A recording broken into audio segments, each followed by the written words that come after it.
నమస్తే, జర్నలిస్ట్ మీ కేఎంఆర్. ఆంధ్రప్రదేశ్లో టీడీపీ కూటమి ప్రభుత్వం ఏర్పడి దాదాపుగా 50 రోజుల నుండి 60 రోజుల మధ్యలో అంటే 2 నెలలు దాదాపుగా అయిందని చెప్పి అనుకోవాలా. ఆంధ్రప్రదేశ్ ముఖ్యమంత్రిగా ఉన్న నారా చంద్రబాబు నాయుడు గారు 14లో అధికారంలో ఉన్నారు, 99లో అధికారంలో ఉన్నారు, 95లో ముఖ్యమంత్రిగా కూడా ఉన్నారు. ఉమ్మడి ఆంధ్రప్రదేశ్లో 14లో విభజన ఆంధ్రప్రదేశ్కి ముఖ్యమంత్రిగా ఉన్నారు. ముఖ్యమంత్రిగా ఉన్న ప్రతి టర్మ్లో కూడా చంద్రబాబు నాయుడు గారు ఒక పరిపాలనా మార్కు ఉంటుంది. విడిపోయిన ఆంధ్రప్రదేశ్లో 14లో ఆంధ్రప్రదేశ్ విభజన ఆంధ్రప్రదేశ్కి ముఖ్యమంత్రిగా ఉన్నప్పుడు పరిపాలనా పరంగా కొంత వేగం, అదేవిధంగా మంత్రుల్ని పరుగులు తీయించడం, ఎమ్మెల్యేని పరుగులు తీయించడం, అలాగని చెప్పి అధికారులతోనే టోటల్గా పరిపాలనా యంత్రాంగాన్ని తన గుప్పెట్లో పెట్టుకుని నడిపించిన సందర్భం.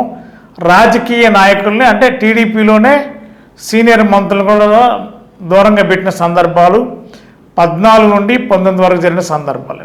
2024 ఎన్నికలు ఈసారి ప్రతి రాజకీయ పార్టీని ప్రజలు ఒక్కసారి కదిలించేలా తీర్పిచ్చారు. 2019-24 మధ్య ఉన్న వైఎస్ఆర్సీపీకి ఏకంగా 151 సీట్లు ఇస్తే అప్పుడు తెలుగుదేశం పార్టీ 23 సీట్లకే పరిమితం అయినప్పుడు చంద్రబాబు నాయుడు గారు చాలా తీవ్ర మనోవేదనకు గురై ఏంటి ప్రజాస్వామ్యంలో ప్రజలు తీర్పు ఇలాగుంది, 2014 నుండి 19 వరకు పరిపాలన, ప్రజలకు కావాల్సిన సౌకర్యాలు ప్రజలకు అందుబాటులో అన్ని రకాలుగా అడ్మినిస్ట్రేటివ్ సిస్టాన్ని మార్చినా కూడా ప్రజలు అర్థం చేసుకోవడంలో ఎక్కడో లోపం ఉంది, అంటే పరిపాలనా పరంగా తీసుకున్న నిర్ణయాలు ప్రజలకి ఆశించిన స్థాయిలో నచ్చడం లేదా అనేది చంద్రబాబు నాయుడు గారు చాలా తీవ్ర మనోవేదనకు గురయ్యారు. 19 నుంచి 24 మధ్యలో టీడీపీ అధికారం కోల్పోయినప్పుడు. మళ్ళీ 24 ఎన్నికల్లో ఊహించిన విధంగా ఒక తెలుగుదేశం పార్టీకే 175 స్థానాల్లో 130 స్థానాలు సింగిల్గా టీడీపీకి వచ్చాయి, జనసేనకి 21 వచ్చాయి, బీజేపీకి 10 వచ్చాయి. మరి ఈ సీట్లు అంటే ఏకంగా 164 కూటమికి వస్తే చంద్రబాబు నాయుడు గారు కూడా ఒకంత ఆశ్చర్యానికి గురైన సందర్భం ఖచ్చితంగా ఉంది. ఇన్ని సీట్లు వస్తాయని చెప్పి టీడీపీ అధినాయకత్వం ఎక్కడ కూడా ఊహించలా. కానీ ప్రజా తీర్పు ఎవరు అంచనాలకు అందని విధంగా తీర్పిచ్చారు ఈవేళ. ఈ నేపథ్యంలోనే ఇప్పుడు ఆంధ్రప్రదేశ్ 24లో ముఖ్యమంత్రిగా బాధ్యతలు చేపట్టిన నారా చంద్రబాబు నాయుడు గారిలో పూర్తి మార్పు కనిపిస్తుంది. గతంలో ముఖ్యమంత్రిగా ఉన్నప్పుడు చంద్రబాబు నాయుడు గారు వేరు, ఆ వేగం వేరు, మాట తీరు వేరు, పరిపాలన తీరు వేరు. ఇప్పుడు చాలా తగ్గింపు, చాలా మితంగా మాట్లాడటం, తగ్గించుకుని మాట్లాడటం, అధికారులు మంత్రులు ఎమ్మెల్యేలు ఇష్టానుసారంగా ఉండడానికి వీలు లేదు, ప్రజలు ఇచ్చిన తీర్పుకి శిరసా వహిస్తూ ప్రజలు ఒక నమ్మకంతో కూటమికి అధికారం ఇచ్చారు కాబట్టి ఎక్కడా కూడా ఆర్భాటాలు హడావుడిలకు అవకాశం ఉండకూడదనేది చంద్రబాబు నాయుడు గారి యొక్క మారిన మనస్తత్వంతో ఇప్పుడు చంద్రబాబు నాయుడు గారు అడుగులు వేస్తున్నారు. ప్రభుత్వంలో ముఖ్యమంత్రిగా ఉన్న ప్రతిసారి కూడా యంత్రాంగాన్ని, జిల్లాల వివిధ శాఖల అధికార యంత్రాంగాన్ని, రాష్ట్రంలో ఉన్న కీలక ఉన్నత శాఖల అధికారులను కూడా అప్రమత్తం చేయడం చంద్రబాబు నాయుడు గారికి పరిపాలనలో ఆయనకు ఒక మార్కు ఉంటుంది. గతంలో ముఖ్యమంత్రిగా ఉన్నప్పుడు కూడా జిల్లా కలెక్టర్లు, ఎస్పీలు, రాష్ట్ర స్థాయి ఉన్నతాధికారులతో 2 రోజులు కాన్ఫరెన్స్ పెట్టడం చంద్రబాబు నాయుడు గారికి ఫస్ట్ నుంచి ఉన్న అలవాటు. అది మళ్ళీ టీడీపీ కూటమి అధికారులకు వచ్చిన తర్వాత ఇప్పుడు మళ్ళీ 2 రోజుల పాటు నిన్న ఈరోజు జిల్లా కలెక్టర్లు, ఎస్పీలు, పోలీస్ ఉన్నతాధికారులతో సమీక్ష సమావేశాలు నిర్వహిస్తున్నారు, కాన్ఫరెన్స్లు నిర్వహిస్తున్నారు. కలెక్టర్లకి ఒక కీలకమైన బాధ్యతలు కూడా అప్పచెప్పబోతున్నారు. చంద్రబాబు నాయుడు గారు కలెక్టర్కి ఒక మెసేజ్ ఇచ్చారు. 1995లో ఉమ్మడి ఆంధ్రప్రదేశ్లో ఆకస్మికంగా తనిఖీలు చేసేవారు, ఎవరికి ఏ ఇన్ఫర్మేషన్ ఉండేది కాదు, ఓన్లీ సెక్యూరిటీ ఆస్పెక్ట్స్లో మాత్రమే పోలీస్ శాఖను అప్రమత్తం చేసేవారు, అది కూడా చాలా కాన్ఫిడెన్షియల్గా తప్ప ముఖ్యమంత్రి జిల్లాకి వెళ్ళినా లేదంటే మున్సిపాలిటీలకు వెళ్ళినా పంచాయతీలకు వెళ్ళినా ఏ ఊరు వెళ్తున్నారు అనేది కూడా వెళ్ళే వరకు తెలిసేది కాదు. చాలా సందర్భం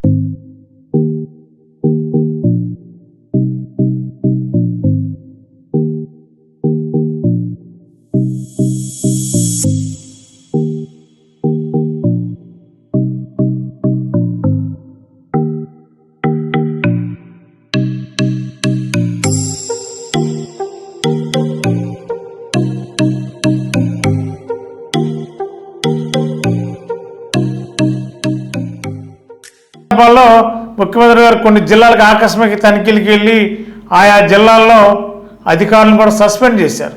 అదే పరిస్థితి 1997లో మన ఆంధ్రప్రదేశ్కి ముఖ్యమంత్రిగా ఉన్న నారా చంద్రబాబు నాయుడు గారు ఏలూరులో కూడా ఆకస్మిక తనిఖీ చేశారు. మరి 95 నుండి 99 వరకు మరి మరణాని రంగారావు గారు ఏలూరుకి ఎమ్మెల్యేగా ఉన్నారు. మరి ఎమ్మెల్యేగా ఉన్నప్పుడు ఏలూరులో హెలిప్యాడ్ ఇండోర్ స్టేడియంలో హెలిప్యాడ్ దిగిన చంద్రబాబు గారు అక్కడ నుండి ఎక్కడికి వెళ్ళాలి, రూట్ ఏంటని ఆ రోజు 95, 99 మధ్యలో ఉన్న ఎమ్మెల్యే మరణా రంగారావు గారిని అడిగారు నారా చంద్రబాబు నాయుడు గారు. ఆయన కొన్ని బాగున్న రూట్లకి సెలెక్ట్ చేశారు మరణా రంగారావు గారు ఆ రోజుల్లో. మరి వెంటనే చంద్రబాబు నాయుడు గారి దగ్గర హెలిప్యాడ్లో జర్నలిస్టులు, మీడియా మిత్రులు, ఆ టైంలో నేను కూడా అక్కడే హెలిప్యాడ్ దగ్గర జర్నలిస్ట్గా నేను కూడా అక్కడే ఉన్నాను. మీడియా మిత్రులను అడిగారు ముఖ్యమంత్రి గారు చంద్రబాబు గారు ఏలూరులో ఏ ప్రాంతానికి వెళ్తే ఆకస్మిక తనిఖీకి వెళ్ళాలి, ఏ ప్రాంతానికి వెళ్ళాలనేది చంద్రబాబు నాయుడు గారు అక్కడ ఉన్న మీడియా మిత్రులందరూ కూడా అడిగినప్పుడు మేమంతా కలిపి చంద్రబాబు నాయుడు గారికి ఒక రూట్ చెప్పాం. పాత బస్ స్టాండ్ దగ్గర నుండి, అంటే ఇప్పుడున్న బిర్లా భవన్ సెంటర్ అంటే అప్పుడు అర్బన్ హెల్త్ సెంటర్ ఉండేది అక్కడ హాస్పిటల్, అక్కడ నుండి చాటపర్రు రోడ్లో, అంటే చాటపర్రు తూర్పు వీధి రోడ్డు ఆ రోజు ఒక వెహికల్ వెళ్తే రెండో వెహికల్ వచ్చేది కాదు. అలాంటి రూట్ని సెలెక్ట్ చేసి ఆ రూట్ ప్రకారం వెళ్ళడం జరిగింది. అవన్నీ ఆకస్మికంగా తనిఖీలు చేసి చాలా విషయాలు చంద్రబాబు నాయుడు గారు చూసిన తర్వాత ఒకంత ఆశ్చర్యానికి గురయ్యారు. మీడియా చెప్పింది కరెక్టు, మీడియా తీసుకొచ్చిన రూట్ కరెక్టు అని చెప్పి ఆ రోజు 99లో ఆకస్మికంగా తనిఖీలు చేసినప్పుడు ఏలూరులో పరిస్థితిని చూసిన నాటి 99లో ముఖ్యమంత్రిగా ఉన్న చంద్రబాబు నాయుడు గారు వెంటనే ఏలూరుకున్న అప్పుడు ఆ రోజు మున్సిపాలిటీ ఏలూరు అప్పుడున్న మున్సిపల్ కమిషనర్ని మార్చేసి ఐఏఎస్ ఆఫీసర్ని సంజయ్ కుమార్ అనే ఒక సీనియర్ కదా అప్పటికే ఐఏఎస్గా వచ్చిన యువకుడు ఐఏఎస్ ఆఫీసర్ని సంజయ్ కుమార్ గారిని ఏలూరు మున్సిపల్ కమిషనర్గా తొలి IAS officer Eluru municipal commissioner 95లో. మరి అప్పుడు మున్సిపల్ వైస్ చైర్మన్గా నాటి మాజీ ఎమ్మెల్యే బడేటి కోటరామారావు గారు మున్సిపల్ వైస్ చైర్మన్గా ఉన్నారు అప్పుడు. మరి అదే టైంలో ఏలూరు చైర్మన్గా ఉప్పాల జగదీష్ బాబు గారు చైర్మన్గా ఉన్నారు ఆ టైంలో. 95, 99 మధ్యలో ఉప్పాల జగదీష్ బాబు గారు చైర్మన్, వైస్ చైర్మన్గా బడేటి కోటరామారావు గారు ఉన్నారు. ఈవేళ మళ్ళీ చంద్రబాబు నాయుడు గారు మళ్ళీ పాత రోజులను గుర్తు చేస్తూ 95లో ఆంధ్రప్రదేశ్ మొత్తం ఆకస్మిక తనిఖీలు చేసి శానిటేషన్, మౌలిక సదుపాయాలను, మురుక్కాలు ఎలాగున్నాయి, డ్రైనేజ్ ఎలా ఉంది, రోడ్లు ఎలాగున్నాయి, పైప్ లైన్లు ఎలాగున్నాయి, ఇవన్నీ కూడా తనిఖీ చేసిన సందర్భాలు చంద్రబాబు నాయుడు గారితో పాటు నేను కూడా ఆ రోజు జర్నలిస్ట్గా రిపోర్టింగ్ చేసిన సందర్భం ఆ రోజు గుర్తు చేస్తున్నాను నేను కూడా. మళ్ళీ వాళ్ళ చంద్రబాబు నాయుడు గారు కూడా మళ్ళీ ఆకస్మిక తనిఖీలకి శ్రీకారం చుట్టబోతున్నాను, అతి త్వరలో తనిఖీలు చేస్తాను, తనిఖీల్లో ఎక్కడైనా నిర్లక్ష్యం కనిపిస్తే ఎవరిని వదిలేది లేదు, ఎమ్మెల్యేలైనా, మున్సిపల్ చైర్మన్లైనా, కమిషనర్లైనా, కలెక్టర్లైనా, రెవెన్యూ యంత్రాంగం ఎవరున్నా కూడా ఆ యొక్క ఘటనలకి బాధ్యులు ఎవరైతే ఉంటారో వారిపైన కఠినంగా నిర్ణయాలు తీసుకుంటాం. సస్పెన్షన్ కూడా వెనకరం అనే సందర్భం 95లో చేశారు. మళ్ళీ ఇప్పుడు పునరావృతం కాబోతుంది చంద్రబాబు నాయుడు గారి యొక్క ఆకస్మిక తనిఖీలు. అలాంటి ఆకస్మిక తనిఖీలు చేస్తే ప్రజల్లో కూడా చైతన్యం వస్తుంది, నాయకుల్లో కదలిక వస్తుంది, అధికారులు కూడా బాధ్యత పెరుగుతుంది, ప్రజల్లో నమ్మకం పెరుగుతుంది. ముఖ్యమంత్రి స్థాయిగా ఉన్న వ్యక్తి వచ్చి ఆకస్మిక తనిఖీలు చేస్తే సందుల్లో, చిన్న గొంతుల్లో కూడా, చిన్న వీధుల్లో కూడా సీఎం లాంటి వ్యక్తి పర్యటిస్తే ఆ ప్రాంతంలో సమస్యలన్నీ తొలగిపోయే అవకాశం ఉంటుంది, అధికారులు అప్రమత్తం ఉంటుంది, చాలా కేర్గా పనిచేసే అవసరం ఉంటుంది.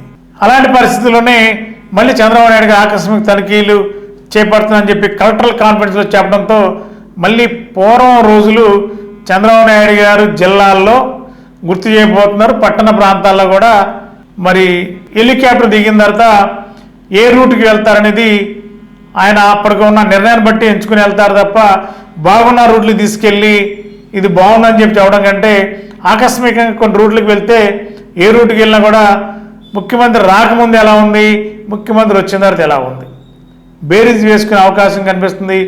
ముఖ్యమంత్రి గారు చంద్రబాబు నాయుడు గారు కలెక్టర్ కాంప్లైంట్స్లో ఆకస్మిక తనిఖీలు చేస్తానని చెప్పి తీసుకున్న నిర్ణయం శుభ పరిణామంగానే భావించాలి.